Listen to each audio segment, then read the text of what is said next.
안녕하세요. 민쌤입니다. 코로나 이후에 우리 학생들 생활 습관이 망가진 경우가 많아서 걱정하시는 부모님들의 연락을 참 많이 받았습니다. 아무래도 온라인 수업이 많아지고 집에 있는 시간이 길어지다 보니까 인터넷에 과도하게 노출되는 학생들이 많아졌죠. 아침에 늦게 일어난다든지 이제 생활 습관이 망가진 경우가 굉장히 많았고요. 그런데 이게 웃긴 게 보통 이렇게 성실하다라고 인정받는 학생들 중에서도 이런 경우들이 꽤 많았습니다. 어머니들께서는 우리 애만 그런 거 아닌가 걱정도 참 많으셨는데, 우리 애만 그런 건 아닌 것 같고요. 주변에 꽤 많이 봅니다. 그래서 이렇게 제 컨설팅 방향이 원래 진학이나 진로를 위한 전략 쪽으로 주로 많이 하는데, 코로나 이후에는 생활 습관이나 공부 습관 잡는 쪽으로 가는 경향이 많아졌습니다. 그리고 코로나 이후에 참 눈에 띄었던 것이 고등학교 진학 이후 상위권을 유지하는 학생들도 보니까 그 휴대폰 사용이나 인터넷 사용에 대해 통제할 수 있는 친구들이 본인이 원하는 성적을 유지하는 경우들이 많더라고요.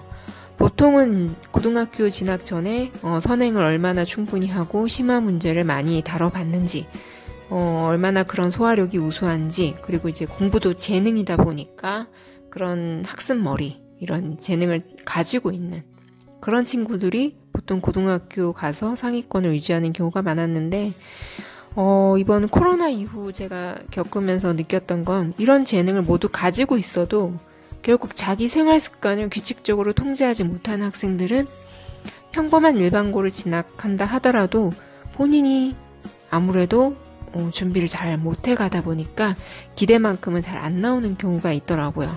그에 비해 자기 통제를 잘한 친구들은 오히려 예상보다 본래 자기가 준비했던 것보다 더 높은 성적을 받는 경우도 있었습니다. 그래서 코로나로 인해서 망가진 생활 습관을 바로잡기 위해서 참고하실 만한 것들, 그 방법을 두 가지 소개를 해드릴게요.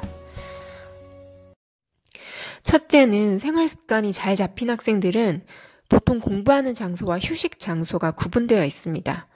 코로나라서 집 밖에 나가는 게 조심스럽긴 한데 집에 있으면 왠지 쉬고 싶은 욕망이 생기잖아요. 그러면 1인 독서실을 끊는 방법이 있죠. 또는 집 안에서 공부하더라도 공부 장소와 휴식 장소를 구분해 주는 방법이 있습니다. 저 같은 경우는 그 학생들 집집마다 사정이 다 다르겠지만 집에서 공부해야 하는 학생들에게는 자기 방을 공부방으로 쓰고 중간 휴식은 거실이나 부엌에서 쉬면서 간식을 먹던지 쉬라고 합니다. 거기서. 예를 들면 1시간 반 정도 자기 방에서 바짝 공부를 하고 그리고 이제 10분 정도 거실에 나와서 쉬는 거죠. 그러니까 그런 긴장되는 상황에서 공부를 하고 또 휴식할 땐 좀 편하게 쉬어주는 것을 반복하는 겁니다. 이때 공부하는 공간에서는 초반에 당연히 스마트폰이나 노트북 같은 스마트 기기는 다 치우셔야 되고요. 조금 더 긴장감을 유지할 수 있도록 스톱워치나 알람 시계를 사용해서 시간을 재는 게 좋습니다. 그리고 잰 시간만큼 자기가 예를 들면 몇 쪽까지 풀었는지, 몇 문항을 풀었는지 공부량을 기록하도록 하세요. 그러면 좀 더 자기 점검이 되기 때문에 더 효과적입니다. 두 번째는 자기 생활에서 휴대폰을 절제할 수밖에 없는 환경을 만드는 겁니다. 휴대폰을 보면 솔직히 갖고 놀고 싶잖아요. 그래서 어떤 친구는 자기가 통제할 자신이 없었는지 집에서 나올 때 아예 휴대폰을 집에 두고 독서실이나 학원을 가더라고요.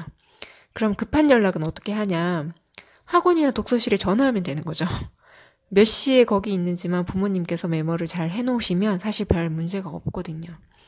학교 과제 때문에 컴퓨터를 써야 되는 상황이 있으면 집에 와서 하면 됩니다. 절제가 안 되면 학생이 환경을 바꿔서라도 자기 통제를 할 수 있어야 합니다. 셋째는 생활 습관 개선이 필요한 이유에 대해서 아이와 같이 충분히 공감을 하고 이 습관 개선을 시작하셔야 되고요. 또 개선할 때까지는 좀 기다려 주셔야 됩니다. 사람이 한 번에 안 바뀌잖아요. 그죠? 잘 안 된다고 그때마다 잔소리하면 아이들과의 관계가 더 멀어지게 되죠. 아이와 이를 개선하려는 어른들과의 공감이나 신뢰가 있어야 이게 쉽게 풀리거든요. 그래서 잘 안 지켜지는 거를 발견하시면 아이들도 사실 알고 있거든요. 그래서 바로 잔소리 그때마다 하지 마시고, 그럼 조금 지켜보셨다가 어떻게 하면 좋을지 학생들과 의논하시고 방법을 조금씩 바꿔 나가는 방향으로 조정하셨으면 좋겠다. 는 생각이 듭니다. 우리 학생들도 자기가 스스로 잘 안 되면 부모님과 또는 선생님과 상의를 하세요. 어떻게 하면 좋을지. 아셨죠? 저도 작년부터 올해까지 습관을 개선시켜야 하는 학생들이 꽤 있었습니다. 그 친구들을 개선시키면서 여러 가지 일들이 있었는데요. 아이들의 특성에 따라 오늘 말씀드린 것 외에 추가해야 할 유의점들이 있긴 합니다. 예를 들면 학생이 집에서의 습관 문제라 양육과정, 부모님과의 관계 이런 것들도 꽤 영향을 주거든요. 그래서 이런 습관 개선에 있어서는 부모님과 함께 의논을 하고 많은 부분에 공감을 해야 개선이 좀 더 효과가 있더라고요. 그래서 조금 더 이 영상을 보고 궁금하신 점이 있으시면 별도로 문의를 주시기 바랍니다. 그럼 저는 다음 시간에 또 찾아뵙겠습니다. 감사합니다.